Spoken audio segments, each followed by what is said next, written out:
I'm talking about growth today, and I could have done this in multiple ways. I could have talked about the growth of this TEDx event over the last few years. I could have talked about my personal growth giving speeches at this event. But I'm going to talk about something different. I'm going to talk about how game designers can enable growth in the players. Hi, I'm Ralf, and I design games. When I first designed games, I did it without much intention. I didn't really look into what my game was supposed to be. I knew I wanted to have a game that gives room to personal expression and personal growth, but I also wanted to create a game that includes philosophy. My first game is BWYA, the 5 Powers. It's built on the theory of yin and yang and the 5 elements, because I wanted to incorporate the balance and the chaos those elements bring. This first game, as I said, was unintentional to some degree, but going through the design cycle of playtesting made me realize that I created something that not just does something for the players or to the players, but also shows my personality as a person and as a designer. With my game, I also look a little bit at power dynamics. Power dynamics is when we have different people within a construct who have different powers. In a regular RPG, you have on the one side some sort of storyteller, often called game master or dungeon master, and on the other side we have the players. The storyteller is the one who creates the story. The storyteller is the one who runs the game and keeps bookkeeping of the rules. So it looks like he has the power. This is a significant power dynamic. The truth, however, looks a little bit different. It is not the storyteller who asks for accountability at the table. It is the game text that asks for accountability. The storyteller is the one that enables the game text to do this. So ultimately, the one asking for responsibility is the game designer. Games without storytellers, the same idea. We have games that tell a story, but we don't have the distinction between players and storytellers. They still hold themselves accountable for playing the game. And this is the interesting thing that interests me specifically. Because now we have to ask, why do these players stick to the rule? There's no storyteller involved that says, oh, we have to keep those rules. Why do we stick to the rules? Very simple. We stick with the rules because we want to.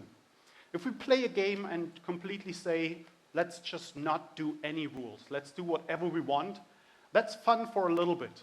But it's not fun that I want to come back to. It's not something I say, I want to do this again, because it's chaotic. Nobody knows what's happening. So rules are good. Rules help us engage with the game. And those rules enable the players to keep themselves accountable. We don't need that extra person of the storyteller. The players themselves keep themselves accountable. And that goes beyond what's happening in the game. This also goes towards things that happen outside of the game. The players keep themselves accountable when it comes to showing up to the game or being prepared for the game, knowing the shared narratives, knowing the rules of the game. All of that is accountability, and all of that helps us to engage with the game. Now, what does this have to do with growth? In our game, growth means that my character gets better at doing something after they earn some experience. The character levels up. For this, we do a little bit bookkeeping inside the game. Again, we hold ourselves accountable that we don't level up too quick or too slow, and that's perfectly fine. this gives another layer of engagement. But this is not the growth that I'm interested in. I'm interested in personal growth. And the personal growth can be shown in those things that I mentioned before. We look at showing up at the table. We look at being a player that doesn't overpower other players. So for me, personal growth comes with something simple. Honesty and trust. Now, honesty and trust is something that we can see from different perspectives. We can look at honesty and trust from the player side. The players will talk to each other. They will set their boundaries before they start playing. They will give intentions of how they are playing. But honesty and trust also means that the game designer has to work on his product in a different way. For a game designer, honesty and trust is important because through that honesty and that trust, we will enable a connection with the players, with the ones reading our rules. Now, how do we transmit honesty and trust here? We transmit this honesty and this trust by writing honest rules. We pitch our game honestly. We don't try to just sell our game. We want people to be engaged with the game. That means we need to be honest about what our game is, what our game does, and with that, we build trust. To deepen this trust within the game, what we have to do is we design rules that target our audience. If I create games with very, very strict rules, I send a signal that I don't trust my players to make their own choices. If I create a game with very loose rules, I might send a signal that I don't care about my players. It's a little tightrope walk between trying to encourage players to do their own thing and trusting them that they know what to do. The next step when it comes to showing honesty and trust is having an inclusion and safety, an inclusive and safe environment. Again, the players can do this by themselves. They can talk before the game what they want, what they don't want. But also the game text can do this. In the game text, we can show our inclusion by providing the proper pronouns for individual players or characters. We can also foster safety through safety tools. But all of those things mean nothing if they are just an add-on that was put on the game later. They need to be baked in from the beginning. This is the honesty that I was talking about in the beginning. The players can tell if you honestly want to include marginalized people, if you honestly believe in the safety tools that you promote. If they are not baked into the text, you will lose that honesty with your players. But as a game designer, I think we should even look further than just the game text. We need to look at where we promote our games, which platforms we use to distribute our games, which people we interact with, and also which products we use when we create our games. In the indie scene about RPGs, we have those discussions frequently.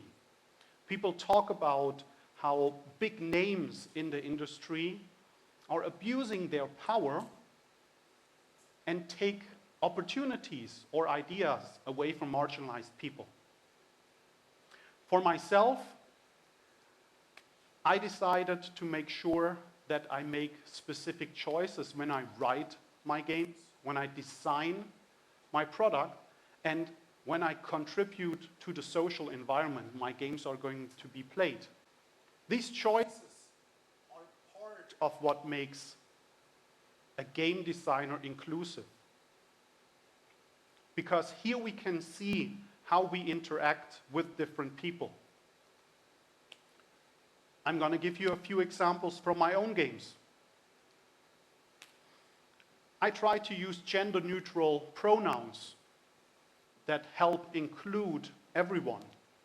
I try to portray female or female-coded characters in main roles because we already have enough products where the main roles are taken by male characters. I try to include players in the game process. I try to give them choices through my games. I make a conscious decision on which platform I use to promote my game or to sell my games. And I even make the choice to have my games free for marginalized people through community copies. Copies they can just claim without having to pay for it. Because I know not everybody is able to pay for games. Now all of this is just something I do because I want to give back to the community. Nothing of this is something I did from the beginning. There's a steep learning curve. And over the last 2 years, I learned a lot about being inclusive, being safe. This is my personal growth. And if you look at my first games and my most recent games, you can see this personal growth in the design of the game. This talk is also me giving back to my community, sharing with you my experience, because I know in this room we have some amazing game designers. Thank you.